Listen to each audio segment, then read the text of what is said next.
Hey, welcome back to Interesting Simplified. I'm Terry. Today, we're diving into the fascinating biology behind how your brain builds the reality you experience. Because the world you're staring at right now is technically your brain's best guess.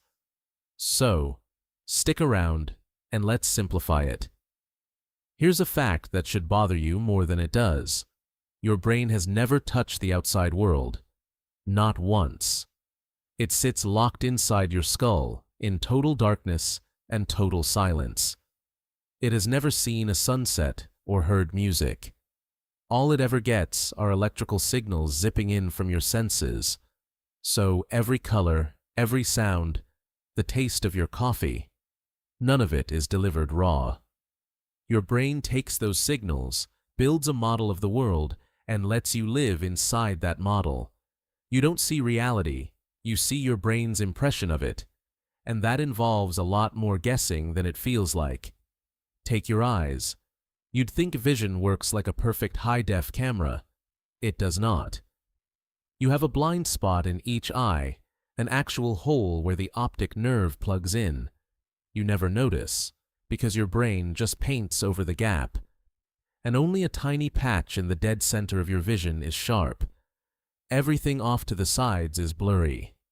Try to read the words next to this one without moving your eyes. You can't. Yet the world feels crisp, edge to edge. That completeness is fake. Now here's the big idea that flipped neuroscience on its head. Your brain doesn't wait for information and react.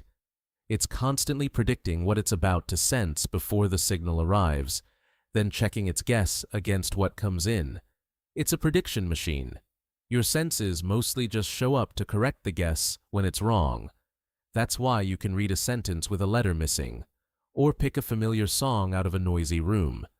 What you perceive is always a blend of the real signal and your brain's expectations, which is where optical illusions come in. They aren't cheap party tricks. They're the moments you catch your brain red-handed. You know, the one where two squares are the exact same shade of gray, but shadows make one look darker. That's your brain applying its assumptions about light. It shows you its interpretation, and it won't back down even when you know it's wrong. There are illusions that convince your brain a rubber hand is yours, or make you hear words nobody said. Those are the seams in the simulation briefly showing through. Let me push it further. Color isn't out there in the world. Light has wavelengths, that part's real, but red and blue are labels your brain invents. There's no redness inside a photon. Other animals build totally different color experiences out of the exact same light. The world isn't colored, your brain colors it in. Even time is assembled after the fact. Your senses reach your brain at different speeds. Light's fast, sound's slower. The signal from your toe has a longer trip than the one from your nose.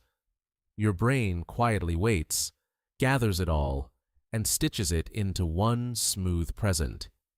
So, the now you're experiencing is actually a tiny bit in the past. You're always living on a slight delay. So here's the reframe. The world you live in isn't the world.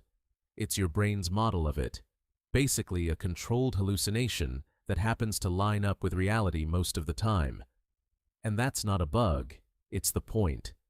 A fast, predictive model is exactly what lets you catch a ball, recognize a face across a crowded room, and swerve away from a car before you've consciously registered it.